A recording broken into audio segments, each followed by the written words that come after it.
Welcome to our RR biology classes. I am Rita Goyal और आज हम आपको पढ़ाएंगे बेटा एनिमल किंगडम के बारे में।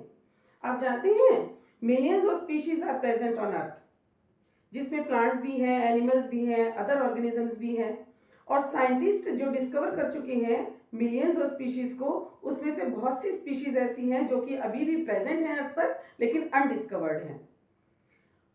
अगर हम बात करें एनिमल किंगडम की, तो इसमें एनिमल्स जो होती हैं उनकी जो वास्ट वैरायटी प्रेजेंट है अर्थ पर, उसके लिए क्या किया गया? उसके लिए एनिमल्स को कुछ फंडामेंटल फीचर्स के बेस पर, कुछ पैरामीटर्स के बेस पर एनिमल्स को अलग अलग ग्रुप में डिवाइड कर दिया गया। अब इतना आसान नहीं होता ना, जब डिफरेंट डिफरेंट तरह के हम एनिमल्स देखते हैं अपने अर्थ पर, तो it is not so easy to study each and every animal individually. इतना आसान नहीं है कि हर एनिमल को उठाएं, स्टडी करें। तो क्या किया गया, एनिमल्स को कुछ पैरामीटर्स के बेस पर क्लासिफाई कर दिया गया। किसने क्लासिफाई किया बच्चों? फाइलम में क्लासिफाई किया। जो ग्रुप्स हैं उनको नाम दिया फाइलम। तो इस चैप्टर में हम बहुत सारे फाइलम्स के बारे में पढ़ेंगे, जिसमें हम एक एक फाइलम को डिस्कस करेंगे। ठीक है जी। अब जब बात चल ही रही है एनिमल किंगडम की, तो एनिमल्स के कुछ बेसिक फीचर्स भी तो पता होने चाहिए। एनिमल्स क्या होते हैं? एनिमल्स बच्चों मल्टी सेल्यूलर होते हैं, मल्टी सेल्यूलर होते हैं।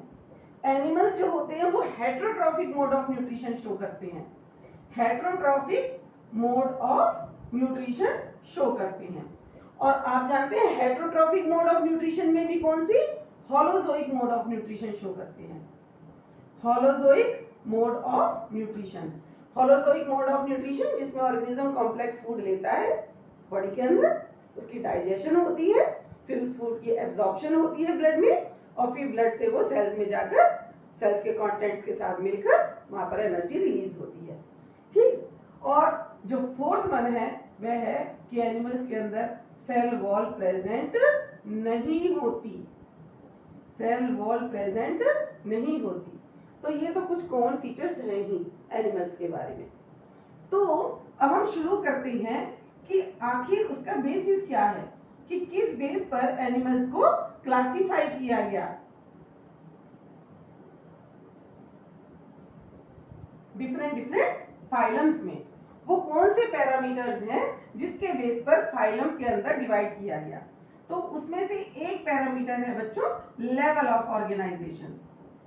लेवल ऑफ ऑर्गेनाइजेशन जो सबसे पहला पैरामीटर है हमारा लेवल ऑफ ऑर्गेनाइजेशन, उसके अंदर 4 लेवल्स हैं।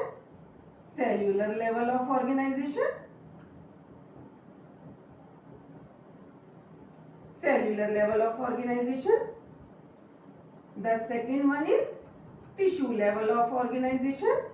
The third one is organ level of organization, and the fourth one is organ system level of organization.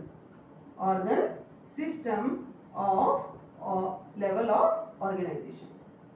ठीक है।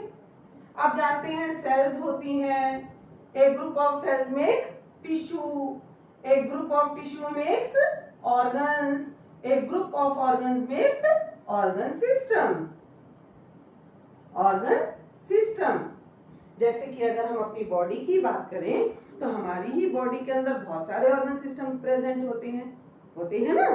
डाइजेस्टिव सिस्टम होता है, रेस्पिरेटरी सिस्टम होता है, सर्कुलेटरी सिस्टम होता है, एक्सक्रीटरी सिस्टम होता है, रिप्रोडक्टिव सिस्टम होता है, नर्वस सिस्टम होता है, बहुत सारे सिस्टम होते हैं। तो ये सारे सिस्टम किससे मिलकर बने हैं? बहुत सारे ऑर्गन्स से मिलकर बने हैं ना। जैसे अगर हम डाइजेस्टिव सिस्टम की बात करें तो डाइजेस्टिव सिस्टम ही अकेला बहुत सारे ऑर्गन्स से मिलकर बना है।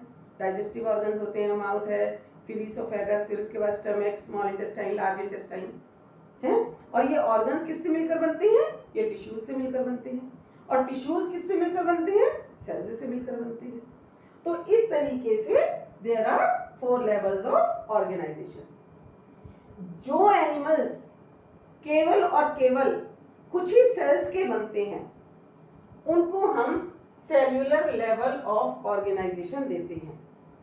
जो एनिमल्स कुछ ही सेल्स के बनते हैं वो cellular level of organisation show करते हैं, जिसके एग्जाम्पल हैं बच्चों स्पॉन्ज।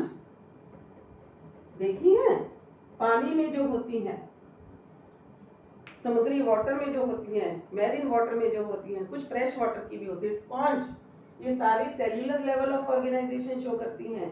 कुछ ही सेल्स की बनी हुई होती हैं।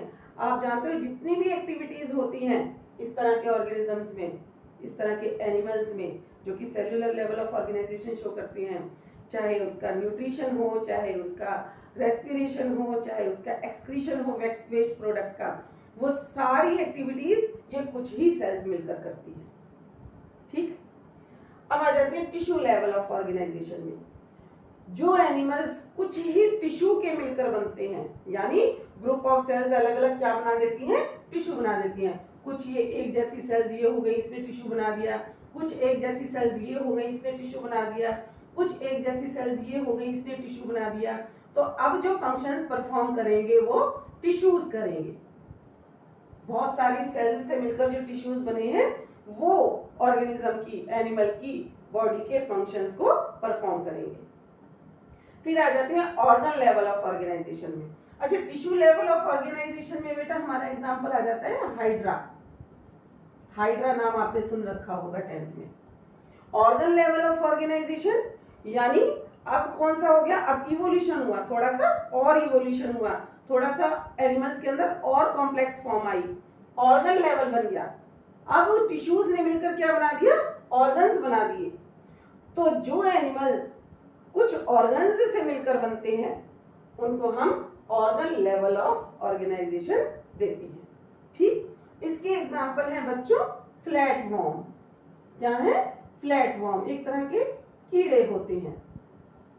Next is organ system level of organisation, वो एनिमल्स जो कि organ system level of organisation को शो करते हैं, उनकी बॉडी के अंदर बहुत सारे ऑर्गन सिस्टम्स प्रेजेंट होते हैं डिफरेंट फंक्शंस को परफॉर्म करने के लिए। और बेटा इसके एग्जांपल्स आएंगे हायर एनिमल्स,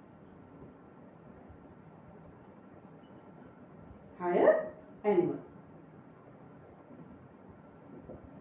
इस तरह से एक पैरामीटर जो कि लेवल ऑफ ऑर्गेनाइजेशन है वो कंप्लीट होता है। Thank you.